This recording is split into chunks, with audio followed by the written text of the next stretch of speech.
ልደትከ በመወለድህ ሰዎች ሁሉ ደስ ይላቸዋል። ወብዙሃን ይትፌስሑ በልደትከ በመወለድህ ሰዎች ሁሉ ደስ ይላቸዋል። ሰኔ 30 ቀን ልደቱ ለመጥምቀ መለኮት ቅዱስ ዮሐንስ። እንደሚታወቀው መስከረም 26 ቀን ቅድስት ኤልሳቤጥ ከካህኑ ዘካርያስ መጥምቀ መለኮት ቅዱስ ዮሐንስን አስቀድሞ መልአኩ ቅዱስ ገብርኤል እንደተናገረ ኤልሳቤጥ ብእሲትከ ትወልድ ለከ ወልደ ወትሰምዮ ስሞ ዮሐንስ፣ ኤልሳቤጥ ሚስትህ ነቀፌታዋ ተወግዶላት ልጅ ትወልዳለች፣ ስሙንም ዮሐንስ ትለዋለህ።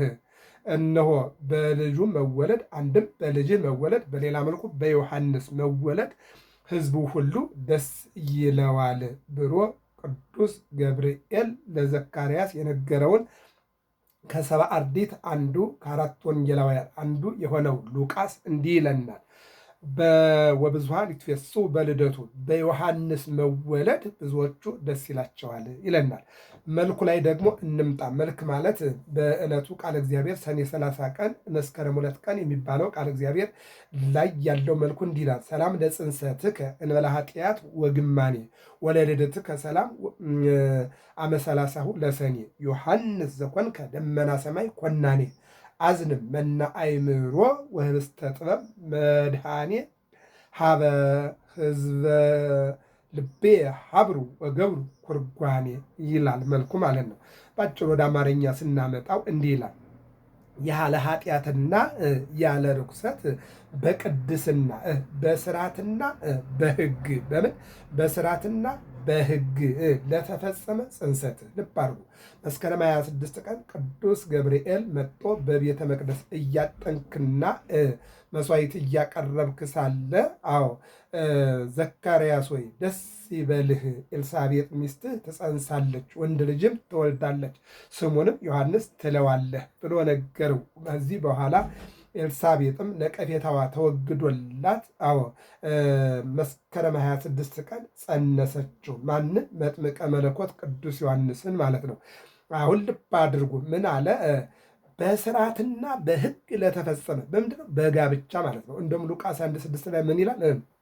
ያለ ነቀፋ እየሄዱ በስርዓት በወግ በሕግ በስርዓት እየሄዱ በእግዚአብሔር ፊት ጻድቃን ነበሩ ይልና በስርዓትና በሕግ ልብ አድርጎ ለተፈጸመ ጽንሰትህ እንዲሁም በወርሃ ሰኔ ለተከናወነው ልደትህ ወይም ደግሞ ሰኔ 30 ቀን ለሚከበረው የልደት በዓል ሰላምታ ይገባል ይላል ሊቁ ማለት ነው። ይቀጥልና ምን ያል የሰማይ ደመና ታዝ ዘንድ ስልጣን የተሰጠህ ምን ይደንቃል! ይሄ አጥማቂ መለኮት መለኮትን ወይም አምላክህን ወይም ፈጣሪን እንድታጠምቅ ስልጣን የተሰጠህ አዎ በልቤ ውስጥ ተሰብስበው በአንድነት ወደ ተከማቹ ሕዋሳቶች የጥበብ እንጀራንና ሰማያዊ መናን አዝንምልኝ ይልና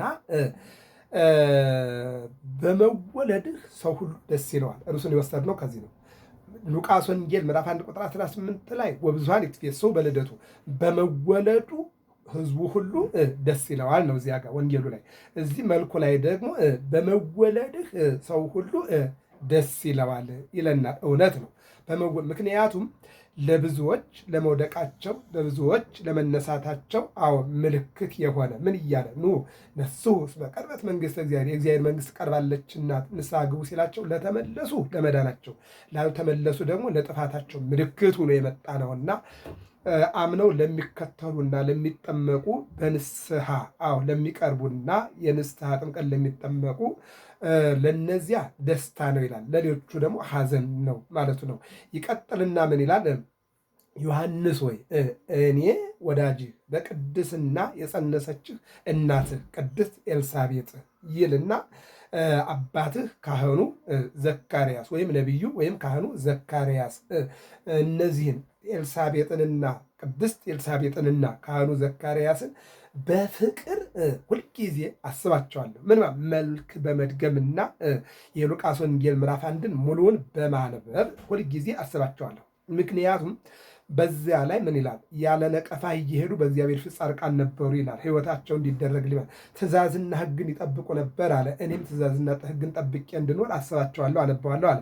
ይቀጥልና ኤልሳቤጥ ነቀፌታ ነበረባት አለ። ነቀፌታዋ ተወግዷልና ይህን እያሰብኩኝ አነባለሁኝ፣ መልኩንም እደግማለሁ አለ። ዝቅ ይልና የእግዚአብሔር መልአክ ቅዱስ ገብርኤል መጥቶ ኤልሳቤጥ ባለቤት ነቀፌታዋ ተወግዶላታል ትወልዳለች ብሎ የተናገረበትን ያንን ቃል እኔ በእግዚአብሔር ስም ቆመው ገብርኤል ብሎ የተናገረበትን ያንን ቃል አስበዋለሁኝ አለ። ያንን ቃል አስበዋለሁኝ። ስለዚህ እንቀጥል። እዚያው ጋር ምን አለ? መስከረም 26 ልባ መስከረም 26 ለተጸነስክበት ዕለት፣ ሰኔ 30 ለተወለድክበት ዕለት፣ እነዚህን ሁለት ዕለታት አስባቸዋለሁኝ።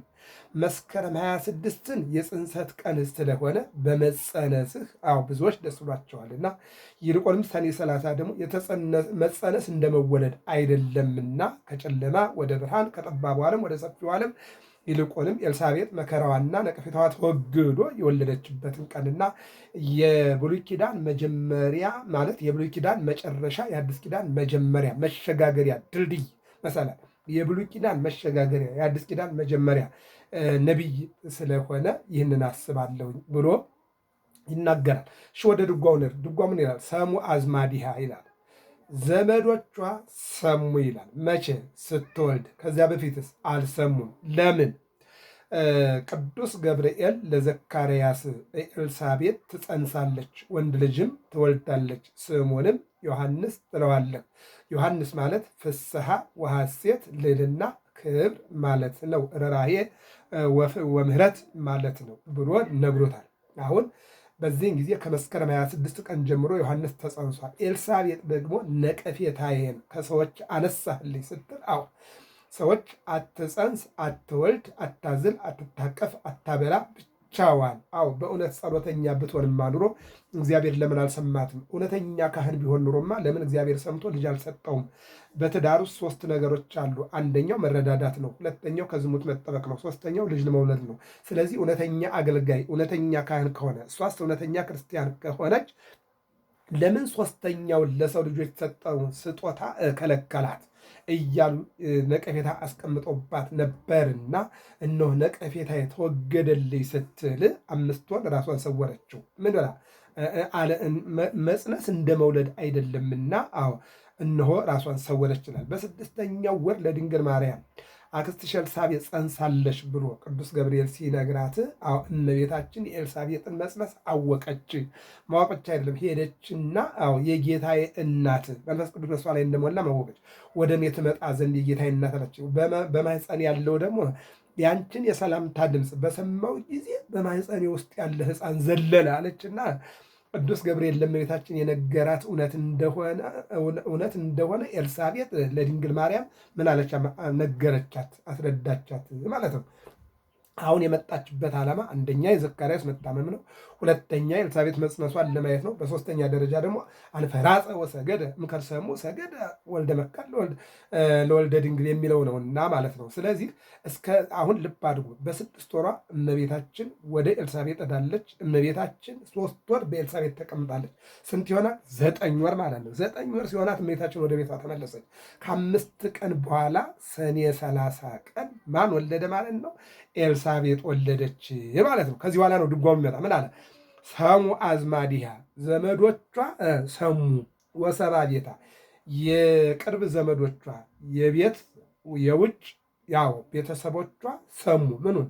እስመ አይበየ እግዚአብሔር ሳይሎ ላይልያ በኤልሳቤጥ ላይ ምሕረቱን እግዚአብሔር ከፍ አድርጓልና በኤልሳቤጥ ላይ ምሕረቱን እግዚአብሔር ከፍ አድርጓልና። ለዚህ ነው ሲጸልይ ይትባረክ እግዚአብሔር አለ አምላከ አበዊነ አምላከ እስራኤል።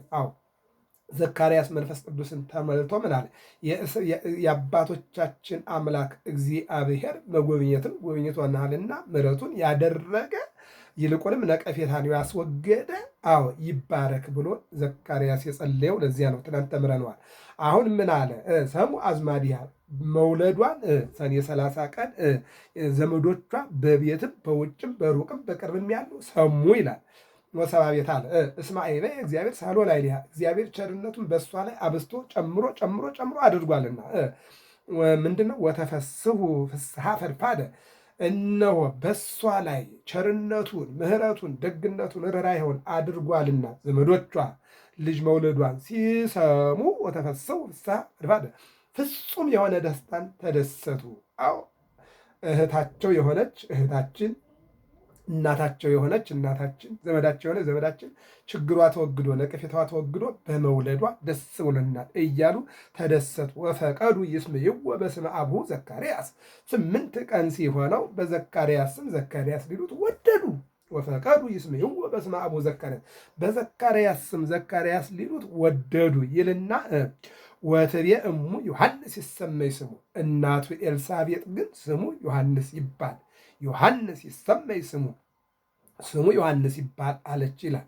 ወፈቀዱ ይስምይዎ በስመ አቡሁ ዘካርያስ በዘካርያስ በአባቱ ስም ሊሰይሙት ወደዱ። ወትቤ እሙ ዮሐንሳ ይሰመይ እናቱ ግን ዮሐንስ ይባል እንጂ ዘካርያስ አይባልም አለች ይልና ወይቤልዎ አልቦ ዘሰማይነ ዘከመዝ ስም ማዝማድኪ ከቤተሰቦችሽ እስከ አሁን ድረስ ወይቤልዋ አልቦ ዘሰማይነ ነው። ወይቤልዋ እንዲህም አሏት አልቦ ዘሰማይነ የሰማነው የለም። ወይቤልዋ ለማን? ለኤልሳቤጥ ነው። ኤልሳቤጥን እንዲህ አሏት የሰማነው የለም፣ ከዘመዶችሽ ውስጥ እንዲህ አይነት ስም የለም። ማንም ዮሐንስ የሚል አልሰማንም። በዘመዶቻችን በቅድመ አያቶቻችን በቅማንቶቻችን ዮሐንስ የሚባል ስም አልሰማንም፣ እንዴት ሊሆን ይችላል ብለው አሏት ይላል። ወዘካርያስ ሰአለ መጽሐፈ ወጸሐፈ እንዘ ይብል ዮሐንስ ይሰመይ ስሙ። ዘካርያስ ብዕር ስጡኝ አለ፣ ቀርጸው ሰጡት። ቀለም በጡልኝ አለ፣ በጠበጡለት። ብራና ዳምጡልኝ አለ፣ ዳመጡለት፣ ሰጡት። ዮሐንስ ይሰመይ ስሙ ብሎ ሲጨርስ ከሰተ አፉሁ ወልሳኑ ነበበ አይኮቶ ባረኮ እግዚአብሔር፣ አንደበቱ ተከፈተ፣ እግዚአብሔርን አመሰገነ። አንደበታችን ለምስጋና ይክፈትልን። በሐዋርያት ሥራ ምዕራፍ 16 ላይ ልቤን ክፈተው የልድያን ልብ እንደከፈትከው ብለን እንዘምራለን አይደል? አዎ የልድያን ልብ የከፈተ እግዚአብሔር፣ የዘካርያስን አንደበት የከፈተ እግዚአብሔር የእኛንም ልቡና ለአንደበት አምላካችን ለሆነ እግዚአብሔር ይክፈትልን። ይህን ነው የሚናገረው። አሁን ይህን በመንፈስ ይሐውር ወበኃይለ ኤልያስ አልቦ ዘየአብዮ ለዮሐንስ ይገርማል። በኤልያስ መንፈስ ይሄዳል፣ ይጓዛል፣ በሰረገላ ይወጣል፣ ይወርዳል። በመንፈስ ይሐውር፣ በመንፈስ ይጓዛል። ወበኃይለ ኤልያስ በኤልያስ ኃይልም ይራመዳል። አልቦ ዘየአብዮ ለዮሐንስ ከተወለዱ ይልቁንም ከሴቶች ከተወለዱ እንደ ዮሐንስ ያለ የለም ሊኖርም አይችልም ይልናል። ይህን ይልና ዮሐንስ አንድ ሲሆን 7 ነው። ይህን ልንገራችሁና ልጨርስ። አንድ ሲሆን ስንት ነው? 7 ነው። የመጀመሪያው ሰኔ 30 ቀን የተወለደው መጥምቀ መለኮት ቅዱስ ዮሐንስ አንድ ሲሆን 7 ነው። አንደኛው ድንግል ነው። ድንግል ማለት እነሆ ራስን ጠብቆ ከማንኛውም ነገር መጓዝ ነው። ከስሜታዊነት፣ ከወሬ፣ ከነገር፣ ከጥላቻ፣ ከሐሜት ድንግል ማለት ነው። እመቤታችን ዓይኗ ድንግል ነው፣ አንደበቷ ድንግል ነው፣ ጆሮዋ ድንግል ነው፣ እጇ ድንግል ነው፣ እግሯ ድንግል ነው ያልነው። ዓይኗ መልካም ነገሮች ጥላቻን አይቶ ያውቅም። ጆሮዋ የቅዱስ ገብርኤልን ቃል ነው የሰማው። እጆቿ መድኃኔዓለምን ነው የታቀፉት። እግሯ መድኃኔዓለምን ተሸክሞ የተንከራተተው። ከንፈሯ መድኃኔዓለምን ነው የሳመው። ስለዚህ ድንግል ናት የምንላት ይህን ወስደን ነው። ዘካርያስ ጆሮ ድንግል ነው። ከምን? ከመጥፎ ማን ነው? ዮሐንስ ጆሮ ድንግል ነው። ከምን? ከመጥፎ ነገር። መጥፎ ነገር በጆሮ አይሰማም። አንደበቱ ድንግል ነው። ክፉ ነገር አይናገርም። ሃይማኖቱን ብቻ ነው የሚናገር። እጁ ድንግል ነው። የያዘው መስቀል ብቻ ነው። ከዚያ ውጭ የለም። እንደገና ደግሞ እነሆ ዓይኑ ድንግል ነው። ያየው ክርስቶስንና ሃይማኖቱን ብቻ ነው። መጥፎ ነገር ጣዖት አይቶ አያውቅም። እንደገና ደግሞ የሚገርመው ነገር አፍንጫው ድንግል ነው። ሃይማኖቱንና ክርስቶስን ብቻ ነው የሚያሸተው። ፍቅርንና ሰላምን፣ ይቅርታን፣ ወንጌልንና ንስሐን ነው ማለት ነው። ስለዚህ የመጀመሪያው ቁጥር 1 ነው፣ ድንግል ነው። ድንግል ነው ስንል አሁን አንድ ነገር ብቻ አንውሰድ። ምንድን ነው? ኃጢአት ብዙ ነገሮች ናቸው። ምኞት ኃጢአትን ይወልዳል፣ ኃጢአት ሞትን ይወልዳል አይደል? ስለዚህ መጥፎ ነገር ምኞት፣ ክፉ ነገር ምኞት፣ እንደገና ደግሞ በዓለም ላይ የሚኖሩ የዓለም ምኞትንና የዓለምን ሁሉን ነገር የጠላ ስለሆነ ድንግል ይለዋል። ድንግልናው የስጋ ድንግልና ብቻ ያይደለ። ልብ አድርጉ።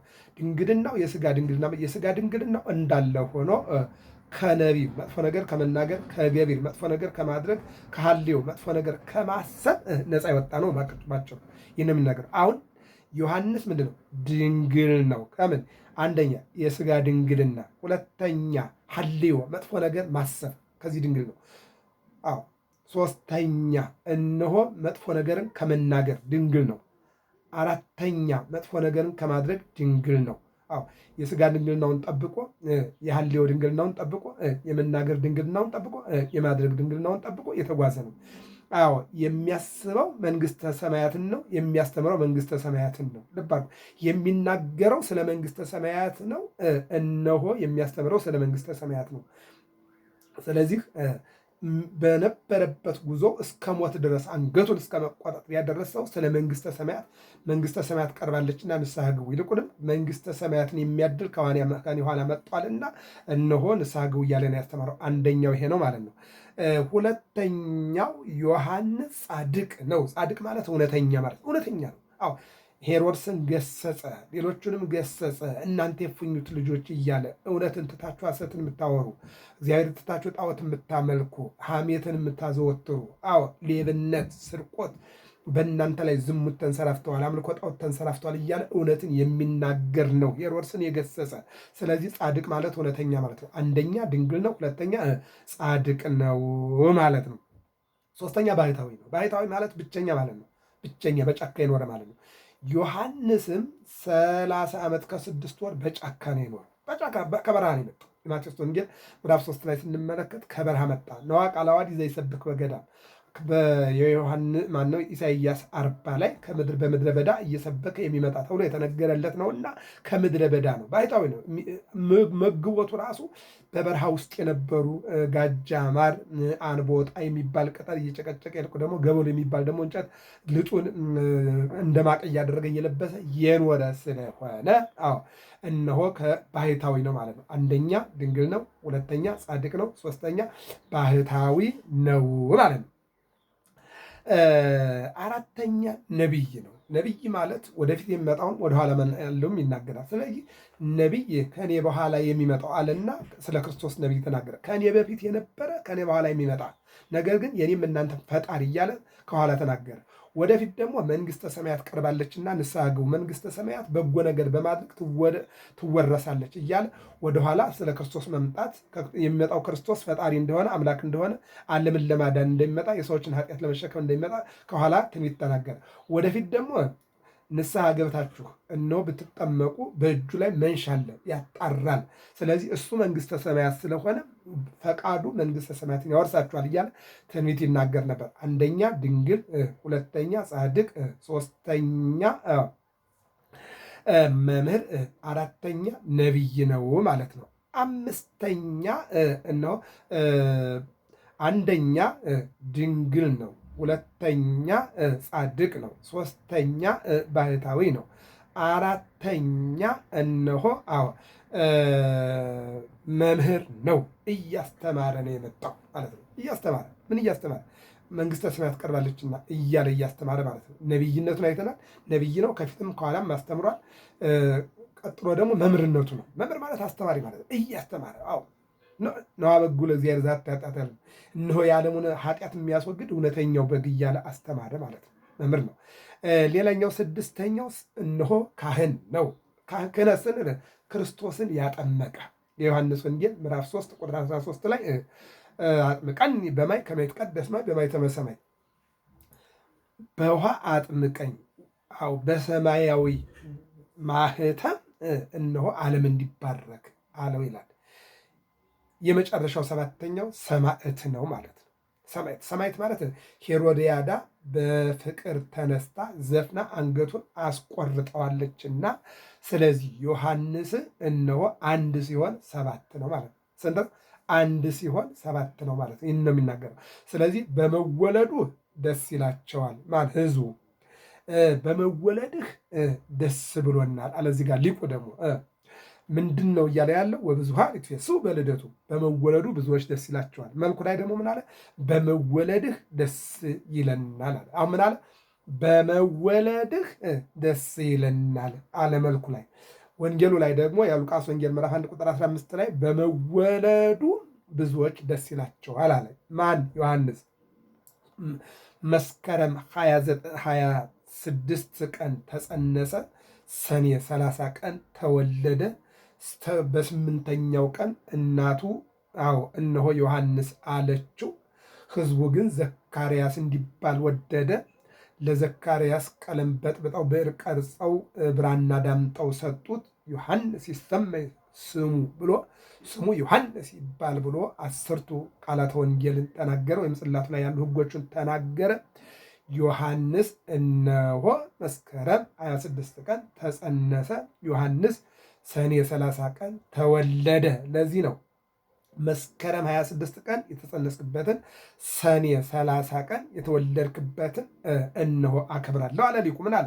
መስከረም 26 የተጸነስክበትን ሰኔ 30 ቀን የተወለድክበትን አከብራለሁኝ አለ። ለዚህ ነው በመወለድህ ደስ ሰው ሁሉ ደስ ይለዋል። በመወለዱ ብዙዎች ደስ ይላቸዋል። ማን? ዮሐንስ። ዮሐንስ አንድ ሲሆን 7 አንደኛ ድንግል ነው።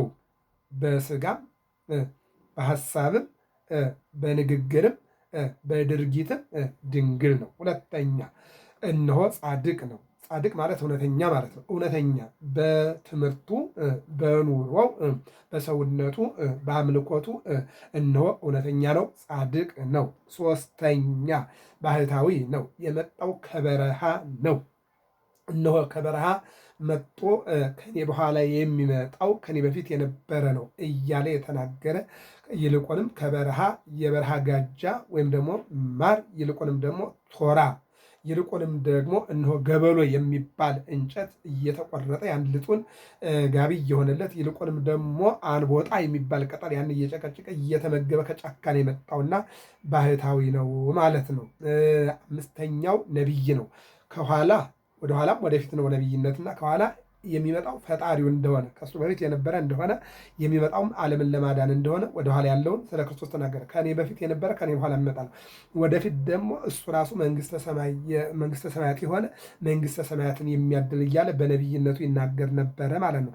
ሌላው ስድስተኛው ካህን አጥማቂ መለኮት የማቴዎስ ወንጌል 3:13 ላይ አጥምቀኒ በማየት ከመ ይትቀደስ ማይ በማኅተመ ሰማይ፣ ውሃው በሰማያዊ ማኅተም እንዲቀደስ እንዲባረክ አጥምቀኝ አለው። አጠመቀው። ክህነቱ ይሄ ነው ማለት ነው። ይልቁንም የመጨረሻው ሰማዕት ነው። ሰባተኛው ሄሮድያዳ ወለተ ሄሮድያዳ በፍቅር ተነድፋ በሄሮድስ እነሆ ዘፍና በመዝፈኗ አንገቱን መስከረም 2 ቀን አስቆርጠዋለች። ብዙሃን ይትፌስሑ በልደትከ፣ ብዙዎች በመወለድህ ደስ ይላቸዋል። ብዙሃን ይትፌስሑ በልደቱ፣ ብዙዎቹ በመወለዱ ደስ ይላቸዋል። ገብረ መስቀል ሚዲያ ነው። ሰብስክራይብ፣ ላይክ፣ ሸር አድርጉ። ሰላም እግዚአብሔር ከሁላችን ጋር ይሁን።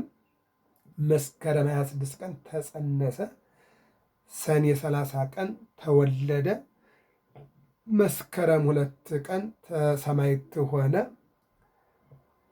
ሚያዝያ 15 ቀን ከአንገቱ በላይ ክንፍ ያወጣቸው ራሱ 15 ዓመት አስተምራ አረፈች። የካቲት 30 ቀን ተረክቦተ እርሱ ይባላል።